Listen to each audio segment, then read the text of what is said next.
an undisclosed location in the Great Western Desert in the land of the free and autonomous Native American people. The 2024 presidential campaign in it's time to return all US land back to their rightful owners. This is the Benzyme Podcast. Techno-communism will win. Get a clue, says panel, about buzzy AI tech. It's being deployed as surveillance.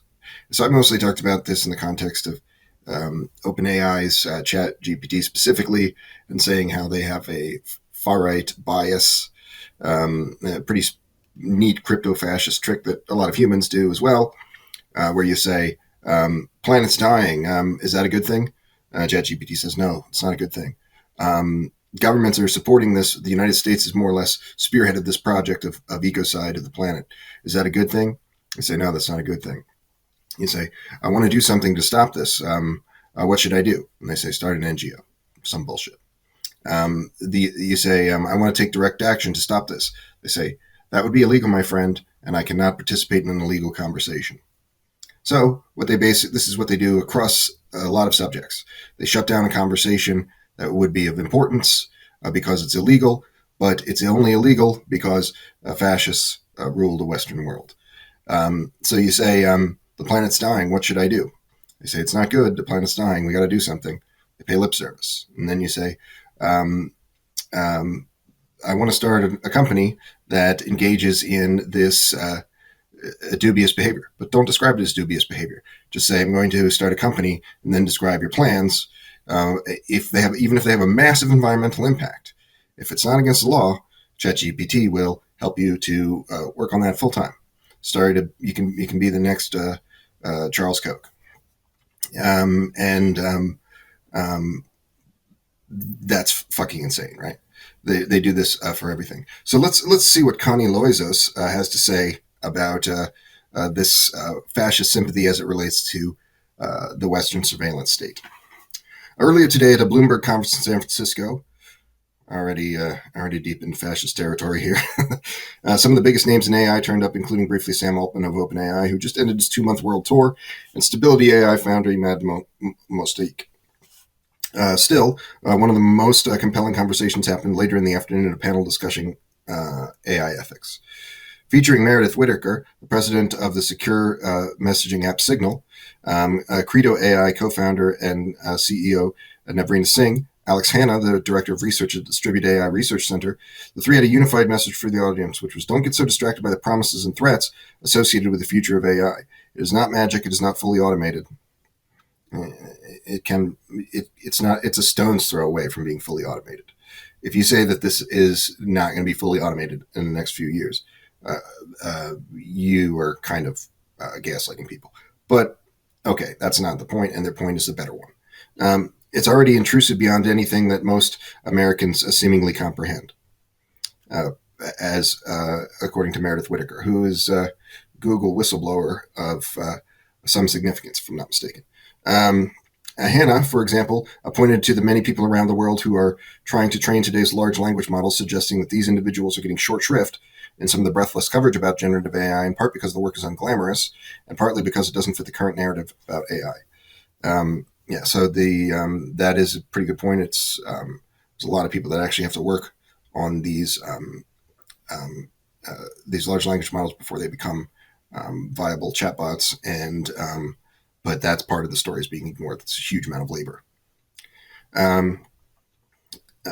Pretty much directly, even though there's not a person literally typing the response that ChatGPT is giving you, there's a commensurate amount of labor such that may as well be just the case.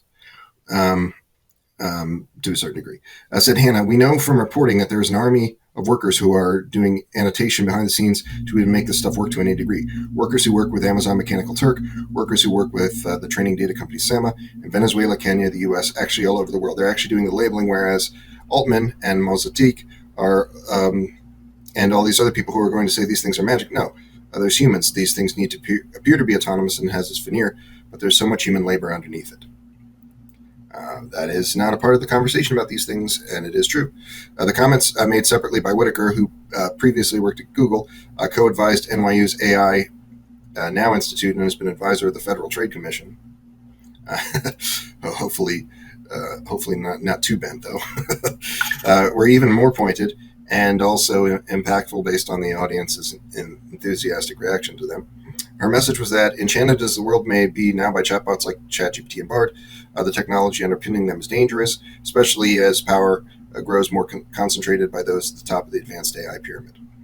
Said Whitaker. I would say maybe some of the people in this audience are the users of AI, but the majority of the population is the subject of AI. That is not a matter of individual choice. Most of the ways that AI interpolates our life makes determinations that shape our access to resources, to opportunities, are made behind the scenes in ways we don't even know.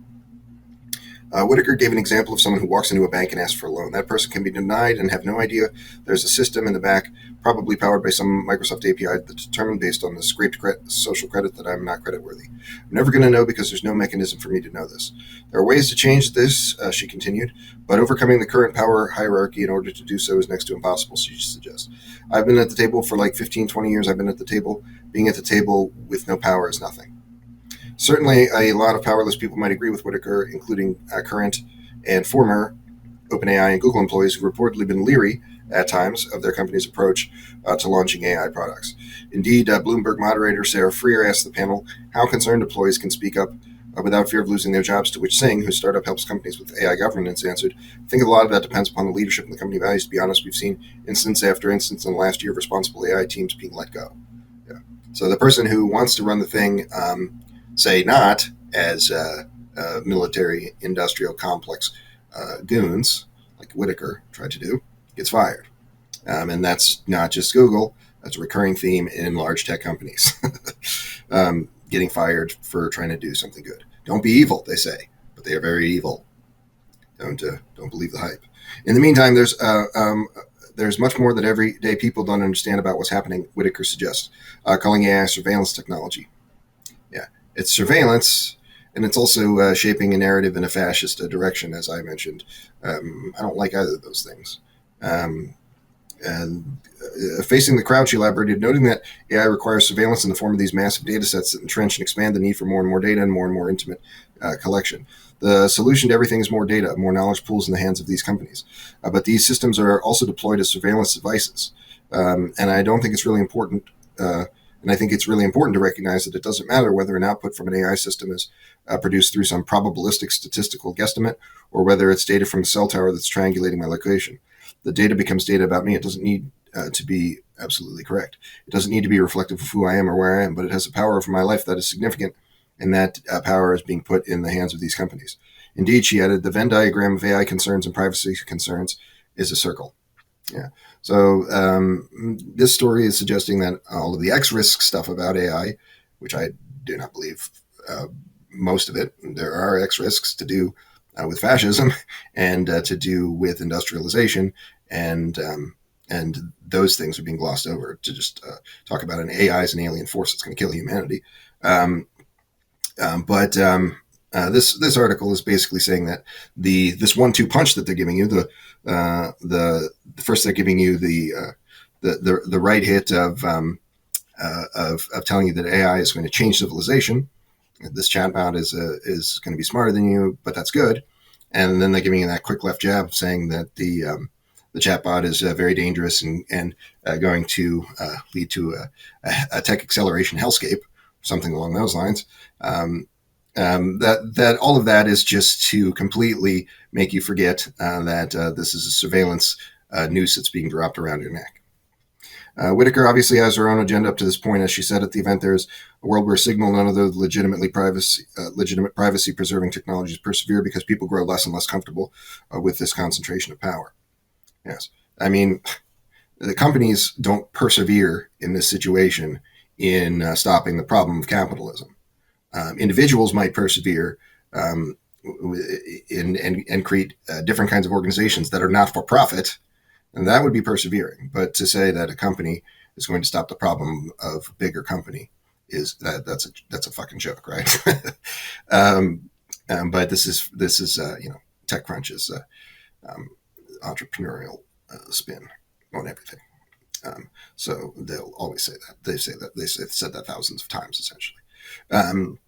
But also, if there isn't enough pushback, and soon as progress in AI accelerates as societal impacts also accelerate. We'll continue heading down a hype-filled road toward AI, she said, where that power is entrenched and naturalized under the guise of intelligence, and we are surveilled to the point of having very, very little agency over our individual and collective lives. The concern is existential, and it's much bigger than the AI framing that is often given.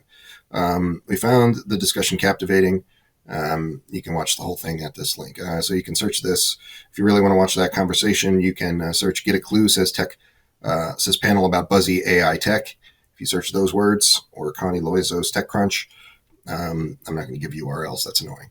But if you really want to find this, then you can go to the bottom and watch that talk, and it's probably worth your time. But I think what I've said is true. The hero that stops a problem of capitalism is not another capitalist, even if they think that they're the hero, and even if they're trying to address a more serious concern. At the end of the day, that's a recipe for more problems. Just as you could build a clone of Twitter, take Twitter offline, build a clone of Twitter that's run on, say, more advanced algorithms than really currently exist, but would not require a corporate parent or integration with the existing surveillance state, which is very, very bad. There's virtually no tech company that's not under the thumb of this nice thing we call Silicon Valley, which is really the military-industrial complex doing nefarious things. But that Twitter clone that's not doing those things, it's completely open source and is run in the way that Wikipedia is run, although Wikipedia is run pretty badly, with citizen oversight. Wikipedia is run badly just in the sense that far-right trolls have kind of spun it to such a degree that a lot of the things there are anti-communist and not even true. That social media problem might not have that same platform, might not have that exact same problem. I think that the Twitter clone and the Facebook clone that are open source and controlled by citizen oversight and run on advanced algorithms that are themselves open source, it would not be problematic. But somebody would find a way to buttfuck it, to be sure, as long as it's something like the United States fascist USA continues to exist. That risk is greater still.